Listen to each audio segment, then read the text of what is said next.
ఇందాకటి నుంచి మంచినీళ్ళు ఇచ్చినప్పుడల్లా ఆ ముసలోడు ఒక మాట అంటున్నాడు.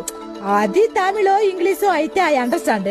ఇవి రెండో కాకుండా ఇంకేదో ఒక మాట అంటున్నాడు. ఏమన్నాడు? అదేమో శుక్రియా అంటున్నాడు. శుక్రియా అన్నాడా? అయ్యో నిన్న అంత మాట అన్నాడా? అదేమన్నా భూత? అంతకంటే ఘోరమైన మాట. ఎంత ఘోరం, ఎంత దారుణం.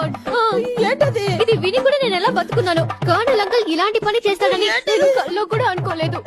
అయ్యో అదేంటో చెప్తే నేను కూడా ఏడుస్తాను. నేను చెప్పలేను, నువ్వే చెప్పురా. నేనా? నా నోటితో నేను చెప్పలేను, నువ్వే చెప్పు. నువ్వే చెప్పు. నేను చెప్పను, నువ్వే చెప్పు. నువ్వే చెప్పు. నువ్వే చెప్పు. అయ్యో ఎవరిలో ఒకళ్ళు చెప్పండి, టెన్షన్ తో నేను చచ్చిపోతున్నాను. సరే నేనే చెప్తాను. శుక్రియా అంటే అంటే శుక్రియా. I love you. Tarun, current పోయింది, నేను వెళ్ళొస్తాను. బజ్జీలు తింటారా అంకుల్? వద్దు తరుణ్, నాకు అల్సర్. ఓహో.